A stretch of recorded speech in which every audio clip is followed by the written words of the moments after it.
Right, hey guys, here we are back for another guide. This is going to be more advanced clubs, so if you do want to see some more intermediate clubs, do check out the other set.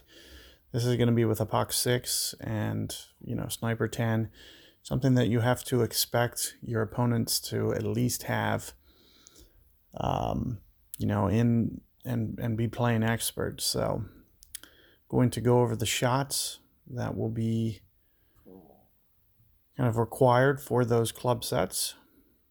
Now, what I'll typically do for this, I did go over there and lay up and was able to get very close to being able to get it. However, with this type, what I'll typically do is go just a little bit more aggressive. What do I have in terms of Thor 6? Okay. What I'll typically try to do is try to land a little bit more on this plane and try to curl it over. So you'll see that that's kind of where I'm trying to aim up towards this left-hand side. Keep it in mind that all this curl is going to make it kind of land more right than where it looks. So if it looks like I'm aiming very left, that curl is going to get it a little bit more, as you can see, much more towards the center. If I would have hit perfect ball, there's a good chance that I may have been able to hold. Now, I'm kind of torn here as to what to do, whether to just pitch out or go. What I'm probably going to do is pitch out just so you guys can see, where it is that we're trying to get and kind of walk through that shot, because it's going to be tough to play the wind effect there.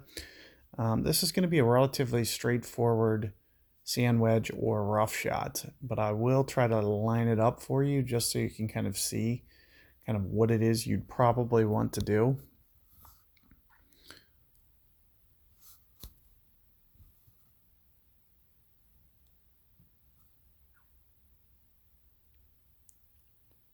So let's see here.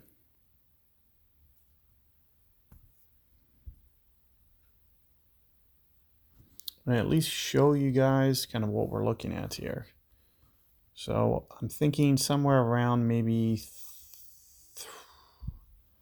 2.5 per ring or so. Definitely try to make sure that you land off the fairway with some curls somewhere around here. You'll see that you really don't need much spin. So, I would imagine, keep that ball guide short. Like I said, 2.5-ish per ring. I'm thinking somewhere in the neighborhood of 4-ish rings. So this is kind of what I would expect it to look like.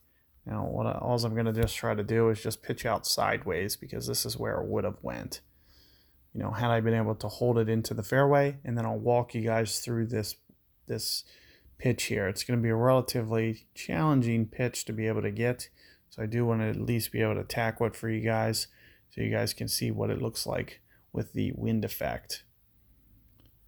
So it looks like opponent's going to roll this in. I'm going to try to get out, and instead of getting a birdie, I'm going to try to get a bogey. So I'm going to try to forfeit. I did at least want to show you what this is going to look like. It's typically pretty close to min club.